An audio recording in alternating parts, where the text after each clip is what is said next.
Before we begin today's webinar, I want to walk through a few logistics.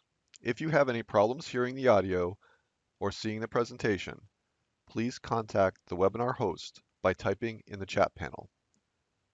If you have questions for the presenter related to the topic, you can type them in the Q&A panel, which is indicated by a question mark in your WebEx panel at the top of the screen. Those questions will be answered at the end of the presentation. Thank you. How often have you delivered your design to your customer only to find out that it wasn't what the customer expected? There are many industry examples of projects that failed due to miscommunication of requirements. The challenge is that initial requirements are primarily specified using informal text that are easy to misinterpret, are incomplete, or inconsistent. My name is Paul Urban, and I work in the Model Verification and Validation product group at MathWorks, where I manage the Simulink Requirements, Simulink Test, and Simulink Check products. Today, I will show you new capabilities that allow you to verify and validate requirements earlier. Using temporal assessments, you can translate text requirements into unambiguous assessments that can be executed. The solution forms a digital thread that links requirements to implementation in the model and to tests that verifies the requirement. You can see from this quote from an automotive customer how model-based design helped analyze requirements faster and shorten the delivery of designs meeting their customer needs. There is an ever-increasing demand to include more functionality in products based on software. This increases the size and complexity and puts added pressure on the development and testing processes. In the traditional development process, as you move from left to right, requirements are refined into specifications that ultimately get manually implemented in code. Errors are introduced at various stages of development, but studies show that most of the defects are introduced in the initial design. These errors are carried through the design phases, and testing uncovers many of the errors, but not until late in the process, where rework and further testing is required. But at the end, some latent errors may still remain in the software and may only be detected in the field. These errors can result in safety issues or costly product recalls that are much bigger bugs to address. Furthermore, studies also show that the cost of finding a bug increases over time. For example, finding a software bug while coding on your desktop PC is cheaper than finding that bug on a production hardware that's in the field. The cost of testing increases. Later the defects are found in the development cycle. We need to be able to determine as early as possible if all the requirements are implemented, did I correctly understand the requirement, is the design behaving correctly per the requirement, and we also want to be able to test the design without modifying it. With Simulink, graphical models replace ambiguous designs with executable models that have precise meanings. It allows you to validate your design earlier on the desktop prior to hardware being available, where errors are cheaper and easier to identify. Simulink gives engineers a great set of languages to describe complicated systems, from physical domains like drivetrains and electrical machinery to software domains like block diagrams and state machines. These representations allow you to abstract unneeded details to focus on what's most important. Informal or ad hoc simulation testing can be done by building a virtual representation of your system that you can interact with on your desktop. This is a great way to get an early understanding of your system to evaluate design alternatives prior to building hardware. After refining your model, the Simulink design can be automatically converted into production code through code generation. With this complete model-based design process, you eliminate costly error-prone manual steps as you refine the design model into your target hardware. Simulation is a great way to validate behavior early, but it is mainly a manual process and largely ad hoc. To determine if all the requirements are met and functioning correctly, we need to take a more rigorous approach with requirements-based testing to systematically test our models against the requirements. This is where the MathWorks verification and validation workflow helps to automate the manual steps in testing the model and establish a repeatable verification workflow. I will now step through the workflow to perform the verification of a requirement. Typically, requirements start as informal ideas. They may come from Word, Excel, or even more structured environments like doors. Engineers need to interpret these informal ideas into a model-based design, and then verify that the design meets those requirements.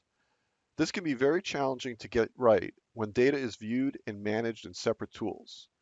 It is difficult to establish the traceability between the requirements and the design and test. To work with requirements from other tools directly in Simulink, there is an import operation through Simulink requirements for Word, Excel, doors, and also support for the standard requirements interchange format RecIF. RecIF is supported by most requirements management tools. If requirements change at the source, and then an update operation is performed that synchronizes the changes. The Simulink user may want to edit the requirements or add more details, such as custom attributes to the requirements. The default is to treat external requirements as read-only, but in the recent 19A release, the ability to unlock the requirements enables the update of fields within the requirements. Additionally, to importing requirements, you can also create requirements directly in Simulink, where Simulink is a source to include the Simulink authored requirements within the overall project. An export operation using RecIF is introduced in 19A.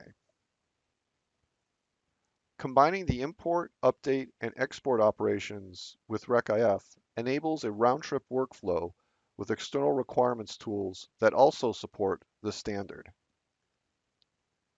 There are two main views available to work with requirements within Simulink: the editor and the perspective. The editor allows you to view and edit all of the requirement sets in your project.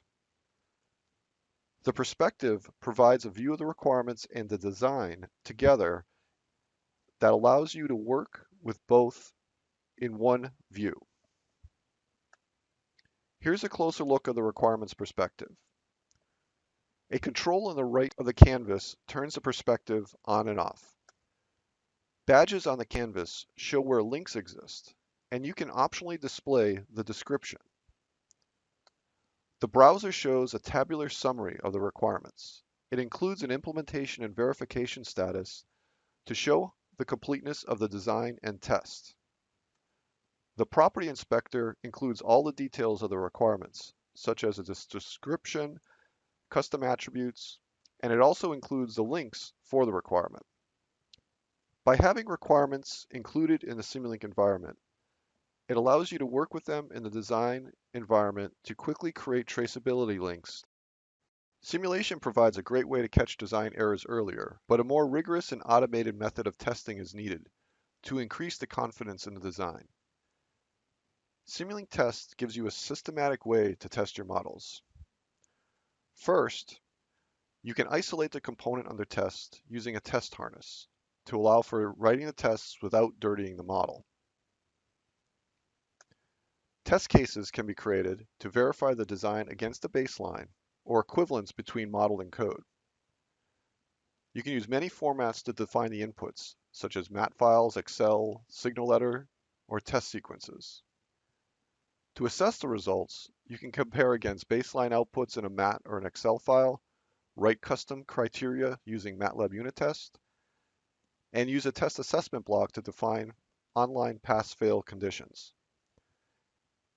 You can link the test artifacts and requirements to complete traceability between the requirements, design, and test. Analysis of the links shows how complete the implementation and verification is for the hierarchy of requirements. A full colored bar indicates where complete requirements coverage exists. Gaps identify where there is missing implementation or testing and where further work is needed. I will present an example of this workflow using a heat pump. It starts with some textual requirements for our heat pump controller that are in an external tool. The activate heat pump requirement includes timing logic. The pump should activate when the temperature is greater than 2 degrees for more than 2 seconds, and then stay active for a period of time. Based on these requirements, the controller needs two inputs, one for the set temperature and another for the room temperature. It will output 3 commands to control the pump that are on a bus. One turns the fan on, another turns the pump on, and the third specifies whether heating or cooling is needed. The behavior for the controller to turn on the fan and when to activate the pump for heating or cooling is implemented using a state flow chart. To ensure all the requirements are implemented in the model, they were imported into Simulink requirements. In the perspective, I can see that the implementation status of the active heat pump shows a gap and it does not have any links. To create a link to the model, all I need to do is drag and drop. I can show a requirements annotation to view details of the requirement within the model. Notice that the link is created and the implementation status is updated to show it's implemented. Adding links or annotations does not dirty the model. Separate files are used to maintain these artifacts. Now I will move on to the verification of the requirement. The controller is included within a plant model for the heater and thermal properties of the house that can simulate its operation. I want to test only the controller without dirtying the rest of the model. I will do this by creating a test harness.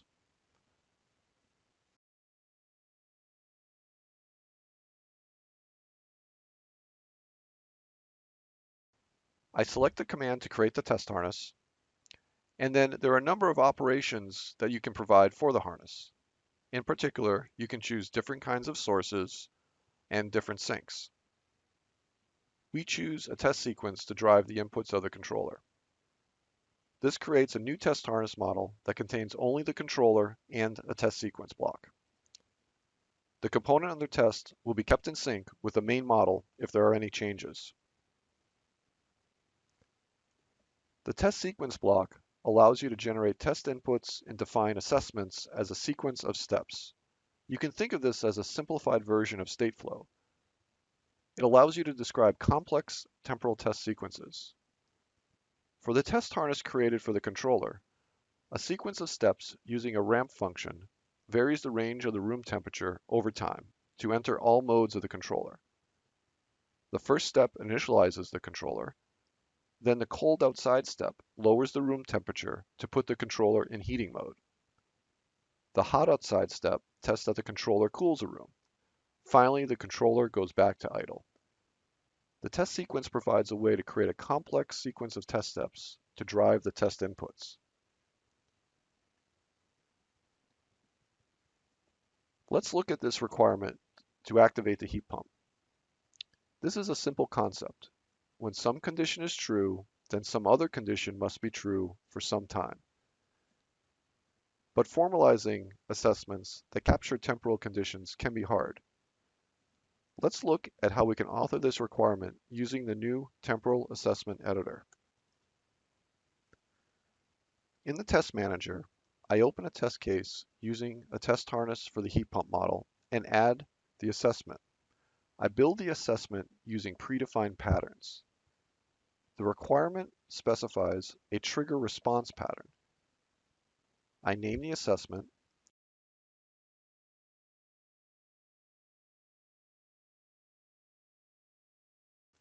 Then I need to select a pattern for the trigger condition. In my case, I want the test to be triggered when the temperature difference is above some threshold for more than 2 seconds. I type an expression corresponding to the trigger condition and specify the minimum time that the condition must be true. Notice that all the symbols are initially marked as unresolved and automatically added to the symbol table. These are mapped to signals in the model or to expressions. Then I select the time reference corresponding to the time when the response condition must be evaluated.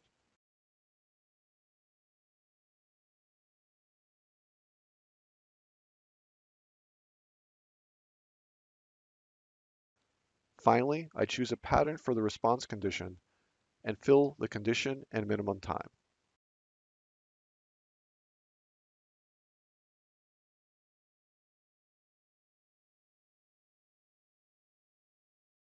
I can collapse the assessment to see a readable yet precise description of the requirement. I can create a link to the requirement that is being tested.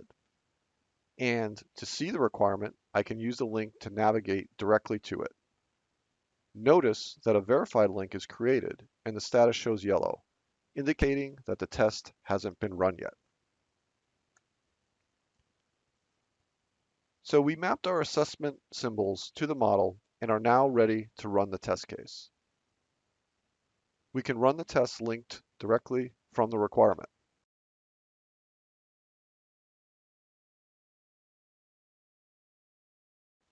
The test runs and the status is automatically updated, showing that the test failed.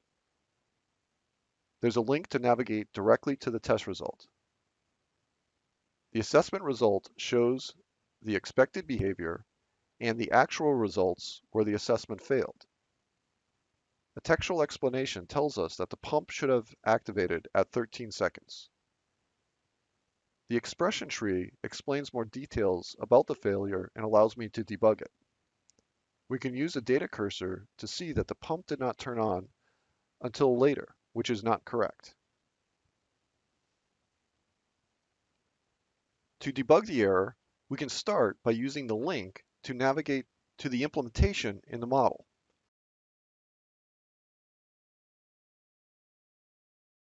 Upon examining the transition logic, we can quickly see that the condition is using the wrong threshold value. I correct this in the model, and now I can navigate back to the test from the model and then rerun the test.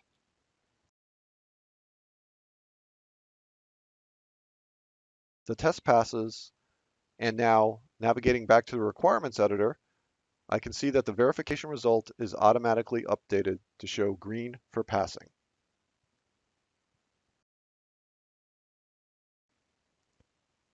To summarize what we saw, using the temporal assessment editor, we were able to translate a text requirement to a formal assessment using a form-based editor. The assessment could be viewed in a readable, English-like sentence. The assessment result window allowed me to review and debug the results. And then the test result was traceable back to the requirement and the design. To see the overall status and identify gaps, you can display an implementation and verification status to measure the overall completeness of design and test. For the implementation status, the blue indicates that a link exists. Light blue indicates there is a justification, and a blank indicates that a link is missing. For verification status, green indicates that the test passed, red indicates a failure, and yellow indicates there is no result. And then a blank indicates that a link to a test is missing. A test harness is one way to isolate a component under test, but to verify a design, you may need to access some signals buried deep inside a model hierarchy. But you don't want to modify the design or its interface just for testing purposes. The new observer blocks allow you to monitor the signals of your model while preserving the design's dynamic response and interfaces. You can separate verification logic from the design and access any signal at any hierarchy without modifying the interfaces, and also without impacting the system's dynamic response. It helps avoid cluttering the model with additional signals required only for testing. You can take the verification logic and locate it in a separate model that co-simulates with your model under test. Tests can be reused to perform equivalence testing for SIL, PIL, or HIL. SIL, or software in the loop testing, refers to reusing tests from the model to execute the generated code on a desktop PC and then comparing the results to the simulation results. You can also measure code coverage to see that the generated code is completely tested.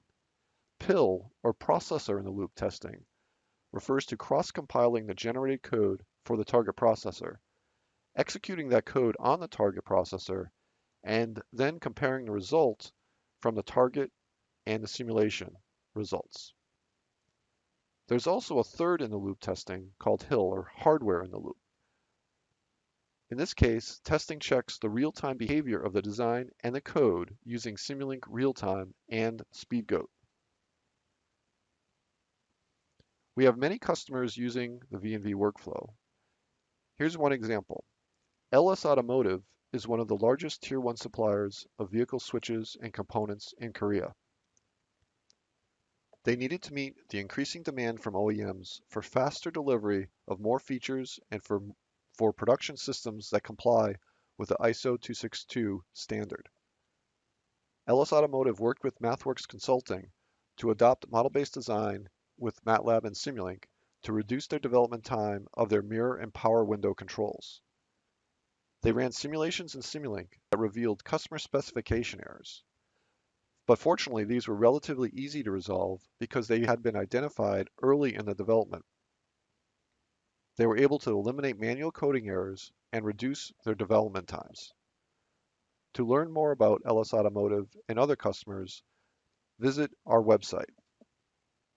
In summary, model-based design enables you to hit the play button to verify and validate designs earlier and catch errors before hardware is even available.